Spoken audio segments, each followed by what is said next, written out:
Welcome back, one and all, to Mystic Radio. I am your host, Spirit Lady Robin Alexis. And remember, Mystic Radio, it's always an experience, never an explanation. So it is up to you to discern if what you hear rings true to you or not.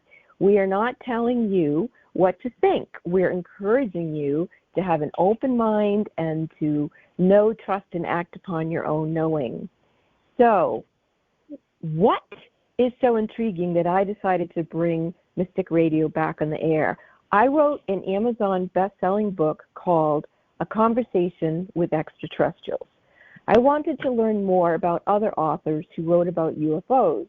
So I bought Amazon best-selling book, We're Not Alone and Here's the Proof by Ken Sylvester.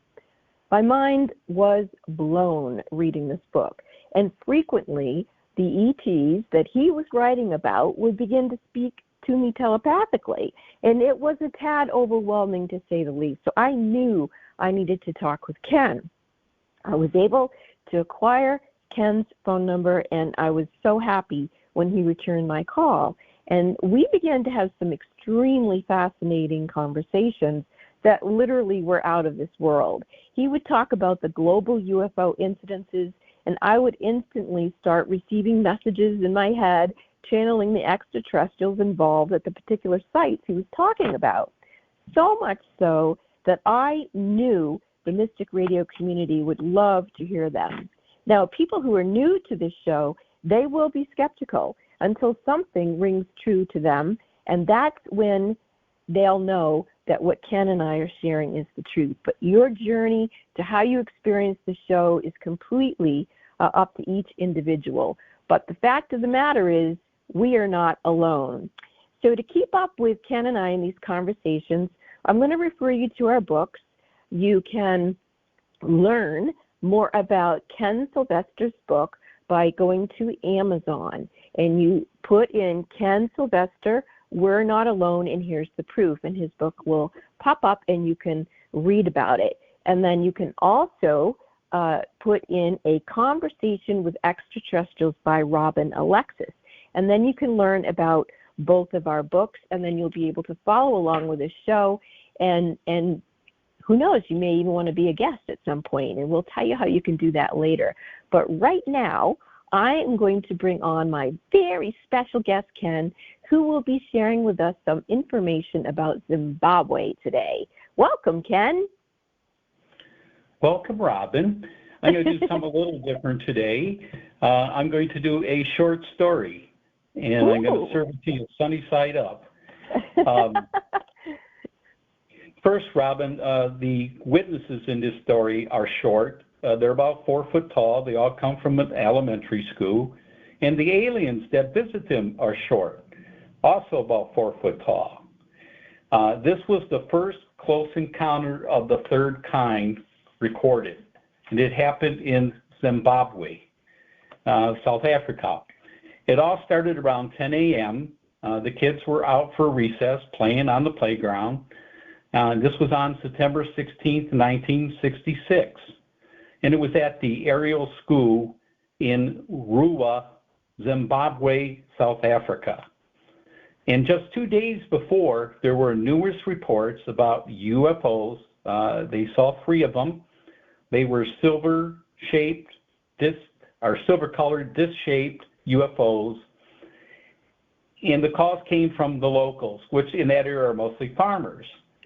Then on the morning of September 16th, around 60 students playing out during recess. The teachers were inside for a staff meeting. Some of the students, they started pointing towards the sky. They saw 3 silver disc-shaped flying saucers, as they call them, UFOs. One ship starts to land right next to the playground.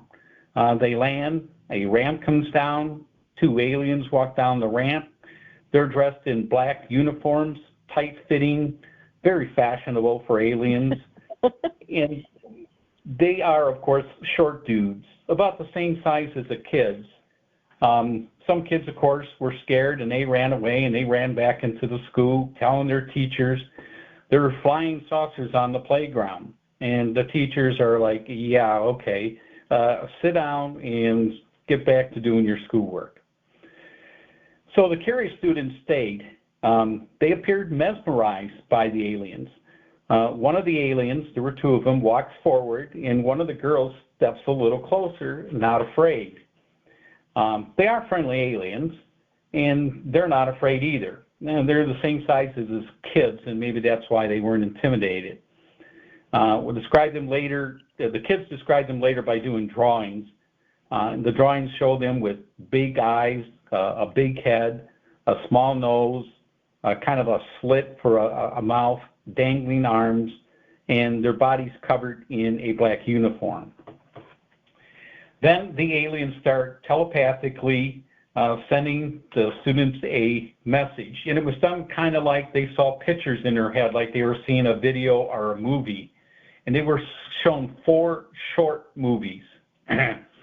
First, the smokestacks of, well, they show clouds of black smoke, factories, lots of stacks, like 20, 30 of them, kind of like I've seen along in Pittsburgh along the river.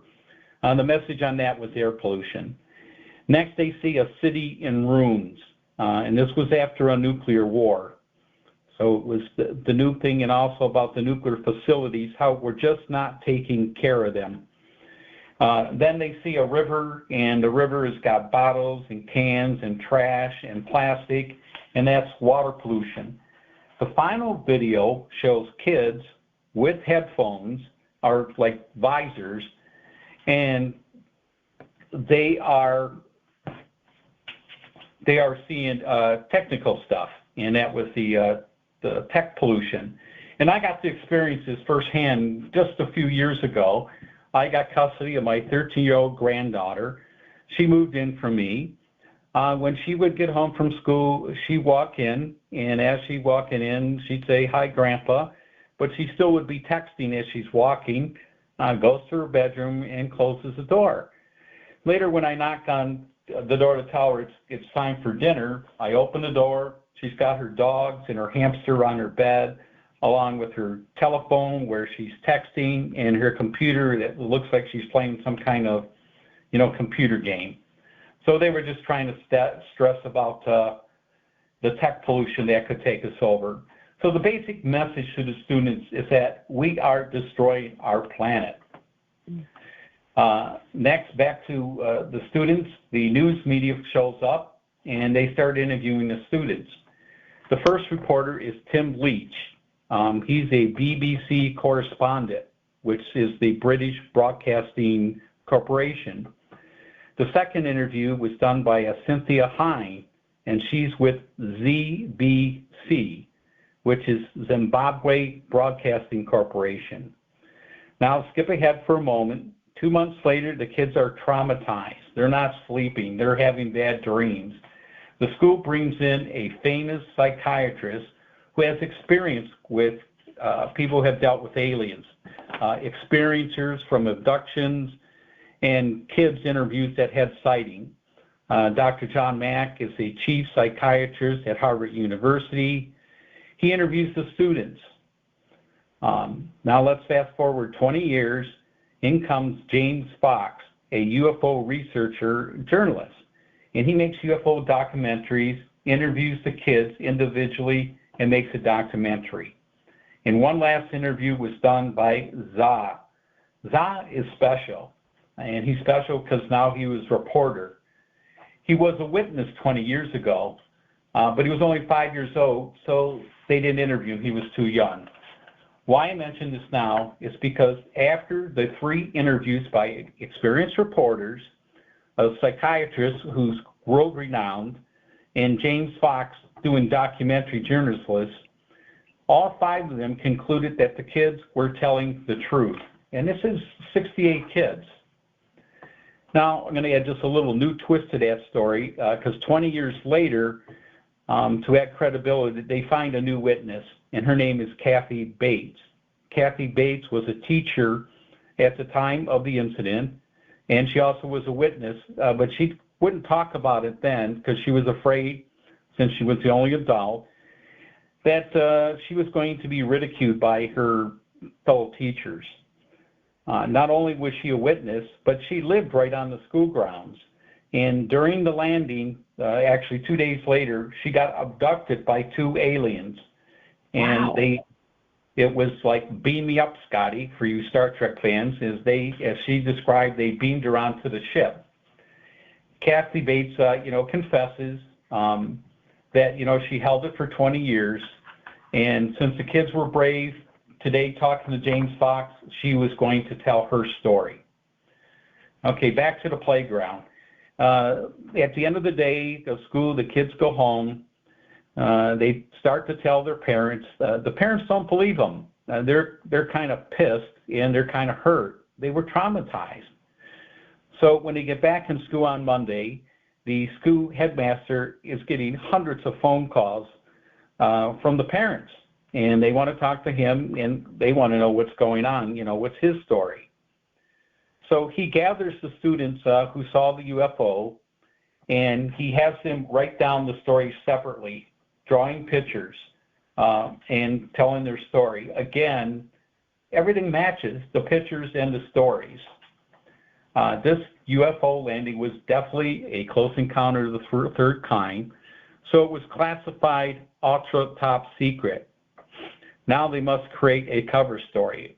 The first story is this is simply mass hysteria and just a weather balloon. And a silly one was the traveling puppet show. It's all, of course, bullshit. There were 60 eyewitnesses. The kids were upset that the parents, even after 20 years, and the teachers still don't believe them. And this is an example of the biological effects, as we talked about in the observables. These kids were stressed big time. I mean, they not only saw flying saucers, they see a flying saucer land, they see aliens walk out, they receive messages, from the videos in their head, and then of course they see the saucer take off. So this is top level stress, because some people just seeing a UFO traumatizes them. An example of this was a guy that was in the military, 16 years. He was aboard the USS Theodore Roosevelt, and he was a cryptologist. So now imagine this is a guy who just saw this on his radar. And he got stressed out. And he's, like I said, he's on board the USS Roosevelt. He's an intelligence officer, 16 years in the Navy. He saw it on his radar. He knew it was non-human. His name is Matthew Roberts. He was so stressed out that he transferred to a desk job. And he was an adult. Yes, and then he retired, and he retired 4 years early. They get benefits after 20 years, but this was 16 years, so he had 4 years to go, and he quit because, like I say, the stress was just too much for him. And also, it was kind of weird. I wondered myself, I don't remember hearing this or why there was no story worldwide or in the major newspapers, or this should have been a top story, you would think, on the major networks, ABC, CBS, NBC, but they showed nothing. So I encourage everyone to check out this story for yourself. I use the internet, but it only gives you printed info. The book is in print. I tried to create a visual with words. So check out what I saw visually. It has a much greater impact. If you go to YouTube, the best video out there I found was using animation to reenact what happened. It is called Close Encounters, the Aerial School UFO, the Incident 3D, and this was by Mac Made Studios, and it was animated. And we're going to post this later so that you can connect to this story. most compelling because it shows a reenactment. But if you go to YouTube, there are 20-plus videos on Zimbabwe. Just put in Zimbabwe UFO story. The best ones out there are by Dr. John Mack, James Fox, and what's called the Y Files. And like I say, we will post links to these. Check out my many sources. See the interviews live and hear and see the kids' faces. And then you can listen to them and hear their voices also and figure out whether or not you think they're telling the truth. The video I mentioned, ask yourself when you're watching if these kids sound believable to you. The aliens' basic final message is that they are here to help Earthlings by preventing us from destroying the Earth. They hope that if one day they have to move here, we would welcome them. We could create our own crop circle. I picture a giant sign with a welcome mat saying, "Welcome aliens," and make it like a mile by a mile so they can see it from space. This is why I wrote this book, was to get people engaged, get involved, do the research, start talking to your family, your friends, join us on our weekly podcast each week. We can explore the cosmics, expand your mind, and you can leave a comment or leave a question. And now I'd like to wrap things up today by telling you the podcast will be posted Wednesday at 12 noon, that's California time, and 3 o'clock Michigan time. And on Friday, it's going to be posted at 5 p.m. California time and 8 p.m. our time. And now I'm going to turn this over to our spirit lady and host, Robin Alexis. Well, there's so much going on in my mind, Ken, as you were telling the story. And one of the things is, do you know which group of extraterrestrials visited those young children? Well, there's no solid proof per se, but the Ebens seem most likely, because we know that the Ebens are a friendly alien race. They visit us on 4 different occasions, which there'll be a story one day on the Ebens himself. And they were friendly. They had made friends and visited 4 different times, including starting at Roswell, and we knew them to be a friendly race. We knew also they look similar to the Greys. In fact, they're considered like distant cousins of the Greys, but the Greys are the ugly cousins because they're mean. And we thought that the Ebens were much more friendly. So it's a good chance this looks like it was the Ebens. But again, we have no way to prove, indeed, that ship that landed in Zimbabwe was the Ebens. Okay. Robin, if we have time, yes. Can you tell us about how or why you wrote the book, A Conversation with Extraterrestrials? Well, that's a great question, because I wrote it because when I was a child, I was repetitively abducted. The particular abduction story that I talk about in A Conversation with Extraterrestrials, that occurred when I was 11 years old. I was with a friend who is still a friend of mine, and at this point, we're both 69 years old. But when we were 11, a ship appeared, and she saw it clear as day. And from the time she was 11, she kept drawing the picture of the ship. And she kept trying to tell people, including her parents, about the ship and about the experience, and nobody believed her. And I remembered being abducted, and it was one of the worst abduction experiences of my life. I actually remember being in the ship. I was pinned down. My eyes were pinned open, and they were doing experiments on my eyes. And I can remember trying to get out of the restraints. I can remember I was in a lot of pain. I could see what they looked like, and they said to me that they were doing experiments on my eyes because at some point it was going to help improve the human eyesight. And I was like, I don't ever remember having an agreement that I'd be abducted by aliens and that I would have something to do with that. And of course, whenever I would tell my parents or my family or community back then what I was experiencing, I was profoundly ridiculed. So the trauma, like what you were speaking about with these children, I experienced firsthand, and so did Cindy.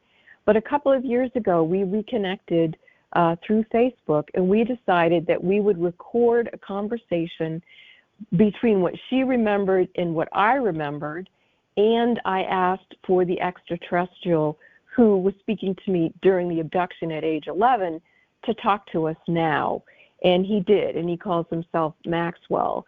So the point is, abductions, experiences with extraterrestrials, it is only going to increase.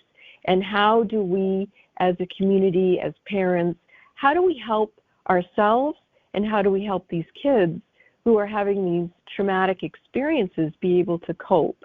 It kind of reminds me of the Me Too movement where, nobody talked for decades about women or children or whoever was being sexually violated. Well, now let's talk about how we've been violated in some circumstances by some extraterrestrials who didn't go about communicating with us in a very kind way.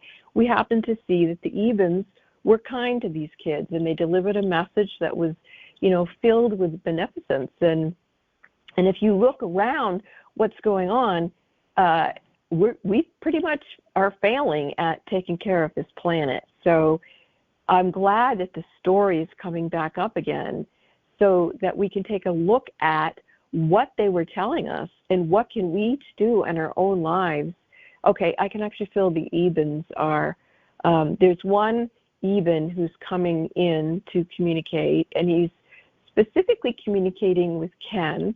He's saying that Ken was easy to contact because he was open-minded, and that Ken is highly intelligent, and that the way that he can receive information, and code it in a way that is palatable to other humans, it's actually been established that it's easier for these different ET groups to communicate to one human who can then speak on behalf of what's been going on with the human race and these extraterrestrials, and have that human be the communicator, than it is to perpetually try to communicate to each individual human. There was some talk about that with a show that we did earlier that we're going to have as a special edition where Maxwell, who abducted me at age 11, which is why I wrote the book, A Conversation with Extraterrestrials, he says, and now I'm seeing that the Eben is also agreeing, that there's been some damage to the human itself with how we're able to receive information, not only to one another, but also between ourselves and other species, other life forms. So this particular Eben, who's communicating right now, is saying that he communicated specifically to Ken, asked Ken to write his book, We're Not Alone and Here's the Proof, by Ken Sylvester. You can find it on Amazon. But then this Eben is also saying he participated in choreographing that Ken and I would meet, and we would create this podcast where we would begin to help humans understand the bigger picture of what's going on. Ken, does what this Eben say to you make sense? Yes, definitely. Okay. Then we're kind of coming towards the end of the show.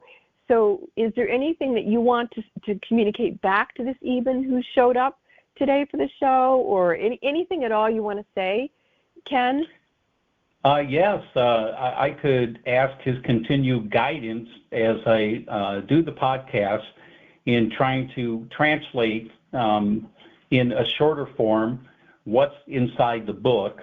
And I'm going kind of, chapter or story by story and giving them just a piece of what's in the book. And they would have to read the book to read the complete story, or there's 40 of them, so I don't know if we're going to get to do all 40. So hopefully they eventually can buy the book and read it and start to enjoy what they're reading. Okay, this the Eben, he does want us to come up with a name for him. He knows that the mantis being called himself Maxwell, but this Eben who's communicating to you, he's inviting you, Ken, to give him a name.